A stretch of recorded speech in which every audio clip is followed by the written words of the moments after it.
Hi, everybody. Welcome to another edition of Packers Unscripted from Packers.com. I am Mike Spofford, joined, as always, by my partner in crime, Wes Hodkiewicz. We're coming to you here from our studios at Lambeau Field. Wes, the Packers are back from Chicago with a 5-1 record by virtue of a 24-14 win over the Bears at Soldier Field. A lot of places we can go with the discussion here about this game, but I want to start with this 1-2 punch the Packers have in the backfield on offense, because 196 yards, I believe it was, against Pittsburgh, yards from scrimmage, 188 at Cincinnati. Aaron Jones and A.J. Dillon combined for 169 rushing and receiving yards against the Bears. That's 550 yards in 3 weeks out of those two guys. This offense is starting to find its extra gear, starting to hit its stride, and it starts with those two running backs right now. There's so many times, Mike, on draft night where you and I will get done. We'll start working on our features. You'll figure out what you're doing, what I'm doing, try to get as much content up on Packers.com as possible. So many times those stories are based on projection, where you see player A fitting into the Green Bay Packers in the grand scheme of things. I would challenge you, as you were sitting in your office in Green Bay, as I was out in Swamico in mine, because we couldn't be anywhere near each other during the 2020 NFL Draft. That's right. I think you and I would have both agreed that at some point down the line, this was the picture-perfect pairing the Green Bay Packers were hoping for. Yep. Certainly, Jamal Williams is an exceptional player. He's having a good year this year in Detroit. But when they made the decision to draft A.J. Dillon, it was because they felt like this guy was going to be a good complement, not only for Aaron Jones, but also this Packers offense. And, Mike, I don't know any other way to say it other than this is exactly how you pictured it working out for Green Bay. Time after time after time, you're seeing two guys play interchangeably, get series by themselves. A.J. Dillon this year just getting series in the middle of the game by himself. And the thing that stands out to me is that moment's not too big for him. His assignments aren't too big for him. And he's more than just a north and south runner. There's a shiftiness to him, as Aaron Jones talked about after the game. Yep. There's an explosiveness with him when he's in the open field. Those numbers are not by accident. Aaron Jones and A.J. Dillon have been two of the better players on the Packers roster right now, and they're getting the production they need out of that tandem. Yeah, well, I rattled off the combined rushing and receiving yards from the last 3 games, but I would say, personally, for my money, what these two running backs did against the Bears was the most impressive, even though it was the fewest in terms of the yardage total, because the Chicago Bears came into this game allowing just 3.9 yards per carry on the ground to the opposition, which ranked, I believe, 8th in the league. Aaron Jones and A.J. Dillon averaged 5.6, 24 carries for 135 yards, pounding the ball on the ground. The other thing, too, the Bears' run defense had allowed, the longest run it had allowed all season was a 29-yarder. A.J. Dillon ripped off a 36-yarder. Aaron Jones ripped off a 28-yarder. That's 2 of the 3 longest runs the Bears have allowed all season came in this game against the Packers. You can't ask for better production. And the Packers did it again with more shuffling up front with the offensive line. Elton Jenkins comes back, steps back in at left tackle. But on the opening offensive series of the ball game, Josh Myers, the rookie center, goes down with a knee injury. Lucas Patrick has to jump back in there after really not getting any reps with the number 1 offense during the week. He had obviously played center the previous week, but with Myers coming back from the finger injury, he was getting all the reps with the number 1 offense. So Patrick has to get thrown in there, and then lo and behold, number 62 ends up the highest graded offensive lineman when the coaches go through the tape and do their usual grades. So once again, this Packers offensive line stepping up to the challenge, and I can't say enough about how much I like what they're doing with these two running backs. Well, and I want to give a little shout out here to Lucas Patrick. And a couple reasons for that. One, the Packers are going to need him. Matt LaFleur mentioned on Monday, it looks like that knee injury that Josh Myers sustained, while it will not be something that sidelines him for the rest of the year, he could miss some games with it. That means Lucas Patrick is right back in the middle of the heart of this thing. And Lucas is a really interesting guy. If you ever had a chance to talk to him, you ever have an understanding of where he comes from, not just the undrafted background, but just where he comes from as a human being. The guy is all hard work and appreciation. And he went into camp this year competing for a starting spot at right guard. And when Royce Newman emerged there, then he's suddenly competing for a spot at left guard. He ends up sustaining the concussion. John Runyon has been great in that role. Lucas Patrick goes back to the bench. Fifth-year veteran, a guy that's been around for a number of years now. He didn't sulk. He didn't drop his head low. He wasn't complaining. The guy just shifted his focus to, all right, what does this team need me to do? And he had a real salient point, I felt, Mike, back in training camp when he was kind of asked about competing with all these young guys and the fact that he hadn't really carved out a starting role yet. He said, the way I look at it is, if I'm competing with somebody and they beat me, that makes this team better. If I'm, and that's his disposition on everything. But what a luxury it is, Mike, in this sport that you can turn to a 4 or 5 year veteran to come off your bench and play as well as he did in that game, to be able to be a center, the access point, the pivotal spot in this Packers offense. And he came through with flying colors, as you mentioned, grading out as the highest paid player. I think that's a testament to Lucas Patrick. And like we've said all season, Mike, the depth of that offensive line. Yeah, absolutely. Well, the latest news is that the Packers could be getting David Bakhtiari back soon. Matt LaFleur saying that the 5-time All-Pro left tackle, who has been on the PUP list with the knee injury, had the reconstructive surgery after the ACL injury last December.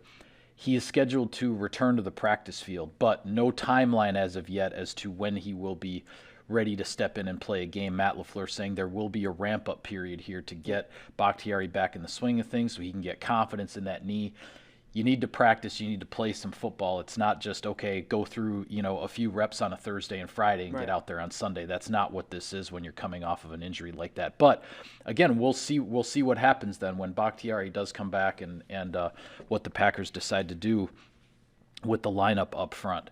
Shifting gears to the defensive side of the ball, I thought the biggest thing that stood out to me in this game for the Packers from a defensive standpoint is the Chicago Bears deferred when they won the coin toss. Yeah. So they want to have the opportunity for the double up, right? The end of the first half, beginning of the second half. They got exactly what they wanted. They got the opportunity they wanted. The Packers had a 10-7 lead, and the defense stopped the Bears at the end of the first half. Dean Lowry getting a huge sack that pushed Chicago out of field goal range there, did not score before halftime. And then they get a quick, I believe it was just one first down, and then 3 and out after that on the opening possession of the third quarter. So the Bears set themselves up for the double up, and they get no points out of it. And then the Packers eventually take a 2-score lead and take control of the football game. I thought that was the key stretch for this defense, where they said they said, all right, we've got this one. Excellent point. Key stretch, because you talk about the double up. If you look at that as back to back, on each side of that, bookending it, were Packers scoring drives. Right. Now, it was only a 38-yard field goal before that. Packers weren't able to punch that one in. But then they come back with arguably their best drive of the game, sealing that with the touchdown pass to Aaron Jones. The route runner, the pass catcher, Aaron Jones, has become, Mike, I'll be honest with you, I don't know if we've really seen much like it in terms of where he went from in 2017 as a pretty raw, shifty slasher running back to an all-around playmaker now. But defensively, I just think that gave this whole entire roster a huge boost. Yep.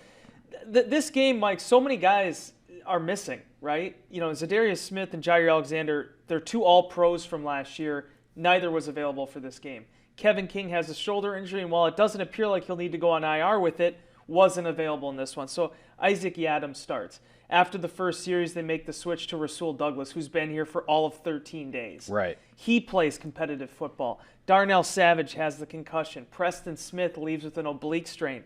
When you look at this whole unit, Mike, what's left?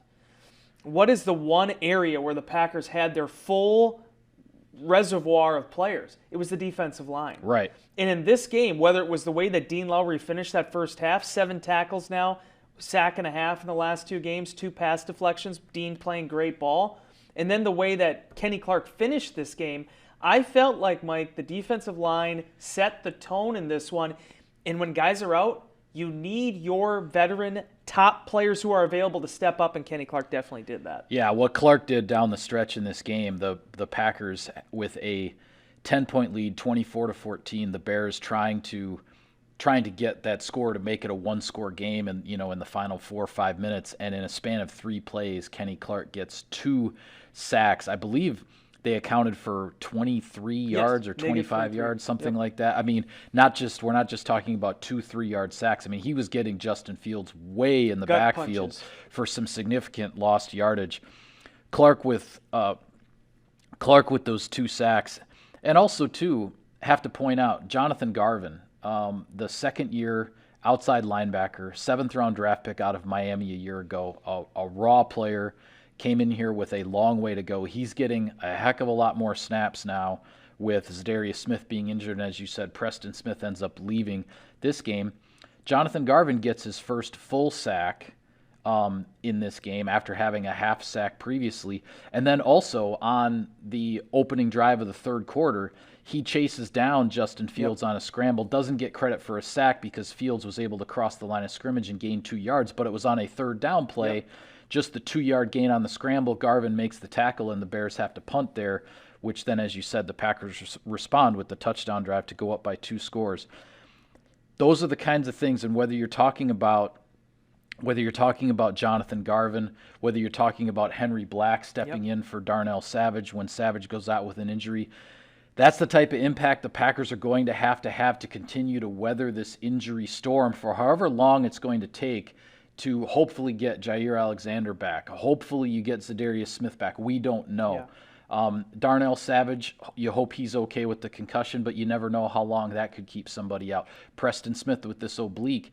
The guy's never missed a game in his career, but he's in danger of possibly missing a game, even though he obviously wants to play against his former team, Washington, coming up this week. But it's those types of contributions from these guys that the Packers are going to have to continue to rely on as you try to navigate through this and get to where hopefully by the stretch run, Thanksgiving on through December, you can sort of get back to the personnel on the field defensively that you've been hoping to have all year. Interesting juxtaposition with the offense, right? Because offensively you had Lucas Patrick, a guy who's one of the longest tenured players on this roster at this point, subbing in for Josh Myers a week earlier. Randall Cobb, one of their most veteran players jumping in. Defensively, it's been a lot of young guys. And Jonathan Garvin, a 7th-round pick last year, got drafted in the league at 21 years old. Henry Black, an undrafted free agent a year ago, a guy that made a run at a roster spot before starting the year on the practice squad, but very quickly making his way to the 53. I just think you're seeing young talent really emerge. And Garvin is probably the one that's the most satisfying, I think, because he took his lumps. I mean, there were a lot of times last year where he was just a healthy scratch. Yeah. He only played in 7 games his rookie season. But he came back, and he got so many reps during camp with Zadarius Smith being out. They were very careful with Rashawn Gary, how much they practiced him during camp. And the young guy just built off of it. And when you get a sack like that, when you make plays like that, and I tweeted this during the game as well, it's one thing to get a sack, right? Everybody looks at the box score afterwards. Oh, Jonathan Garvin had a good game. But it was how disciplined he was on that sack, because the thing you and I talked about before the game was you had to stay in your rush lanes. You had to rush to contain. He never lost his leverage. He didn't allow Fields to cut back inside. He stayed in front of him, kept the play in front of him, and it was one of the bigger ones of this ballgame. Yeah, classic draft and develop prospect there. You take a guy in the 7th round, he comes out early. A lot of people wondering, from the scouting point of view, should he have stayed in school another year, and continued to develop his game. The Packers draft him in the 7th round, and here he is in year 2. Injuries have thrust him into a larger role than he could have expected, and he's coming through on the defensive side. One more thing before I give a shout out to our sponsors, Wes. 82 yards. Corey Bojorquez. Are you kidding me? 82-yard punt, second longest punt in Packers history, folks. Don Chandler, 90 yards back in 1965. We'll have to try to see if we can find the video of that one. But 82 yards and a 62-yard net as that ball scooted into the end zone for a touchback. Dude, so I watched the Don Chandler punt. Go and watch it. If anyone has a chance to bring it up on YouTube. I haven't seen it yet. The parallels between those two punts is it's almost like a circle in time. Like they just kind of come back together. They look the same. And it was the same situation where, give credit to Chandler in 1955 to boot the ball the way he did and to get behind the defender. Heck of a play, basically just 10 yards back from where Bojorquez hit his. But Bojo Blast, man. The first day that Maurice Drayton came in and talked about this acquisition, he mentioned hang time. I like hang time. I see hang time. He was really excited about that, and you're seeing why. I mean, Bojorquez mentioned a week ago when he was talking to the media, a week or two ago, yeah, he can blast all these balls as far as he basically wants to, but it's about out-kicking your coverage. Well, this was one particular instance, punting it as far back as he did, with the snap coming in a little bit low, he just let that thing go, and I think it was Grant was on the return, just kind of missed it. The ball just kept rolling. He let it go over his head, and then it took the bounce that you're hoping for if you're the Packers. So Grant had even though he probably has some room there if he can get his hands on the ball because of the distance. But Grant couldn't pick it up and generate any kind of a return, and the ball ended up going all the way into the end zone. You take a 62-yard net anytime. Yeah, well, and honestly, Mike, if the Packers would have been backed up another 10 yards, it probably would have been a 92-yard punt with a 72 net. That thing wasn't stopping. It got the right bounce afterwards. But, let's just talk about the reality of this thing is that Bojorquez is giving something the Packers have been longing for in the punt game. It hasn't been perfect. A week earlier, there were a couple little bits of adversity there, but overall, he has really good power. He also has good accuracy, and I think he's given them a big boost. Coverage unit's got to get better, no question about that, but between Bojorquez and Amari Rodgers making strides, I think, as much as I wasn't sure what to expect with Kylan Hill as a kickoff returner, he's been fine. And Mason Crosby bounced back. So from the main specialist positions, the Packers are getting what they want. Yeah, there are some things to shore up in terms of the coverage units on special teams, but we're definitely seeing the progress in a lot of other areas. Quickly here, Wes. Sirius XM NFL Radio delivers hard-hitting analysis and up-to-the-minute NFL news that true football fanatics need 24/7, 365. And at Cousin Subs, we have something for everyone, like our Wisconsin cheese curds, mac and cheese, golden fries, and creamy shakes, all paired with your favorite sub or sub in a bowl. Cousin Subs, we believe in better. All right, with this victory, the Packers are 5-1, 2-0 in the division, and a 2-game lead on the rest of the division after 6 games because now both the Bears and the Vikings are 3-3. So that's a heck of a spot to be in considering where this team was after week 1, obviously, which they, as I said in Inbox, they have put that game in the ancient dustbin of history here with a 5-game winning streak looking to make it 6 this week against Washington. But here's the other thing I want to talk about too, though. We're seeing this NFC, Wes, 5 teams in the NFC either at 6-0 or 5-1. You have the Arizona Cardinals, who are coming up very soon on the schedule at 6-0, the Dallas Cowboys, the Tampa Bay Buccaneers, the Los Angeles Rams, and the Green Bay Packers are at 5-1. Now, I am not going to say after 6 weeks that the rest of the NFC is fighting for 2 playoff spots, because that's not reality. But this NFC is looking like it is going to be one heck of a battle for the playoff positioning and how this all might shake out when we start talking a little bit more seriously about that in December, because there are a full handful of really, really good teams in the NFC right now. Yeah, I don't want to turn this into the whole thing about West doesn't like the 1-bye system for the playoffs, but I think a season like this really shows why. I thought there was a lot of value in you having the 2. Yep. Because ultimately, Mike, you are right. Some of these teams are going to rise. Some of these are going to fall from this current hierarchy. But there's going to be probably a team or 2 here that's going to be challenging 14 wins, 13 wins for sure. And it's going to be unfortunate when one of those guys ends up being a number 2 seed. That being said, I think this early part of the season, you've seen teams really assert their dominance. And, I look at Arizona, and I'm starting to see more parallels between them and, like, the 2011 Packers. Like, that kind of offensively, they can just play with anybody. And defensively, they're highly opportunistic. So, and then what do you say? I mean, Tampa Bay is steady as it goes. I mean, you've seen what the Rams have to offer, even though they had that one loss to the Cards. I mean, it's going to be a really competitive conference. And in addition to the fact that I think you're seeing Dallas kind of run their division, Green Bay has gotten some separation in theirs.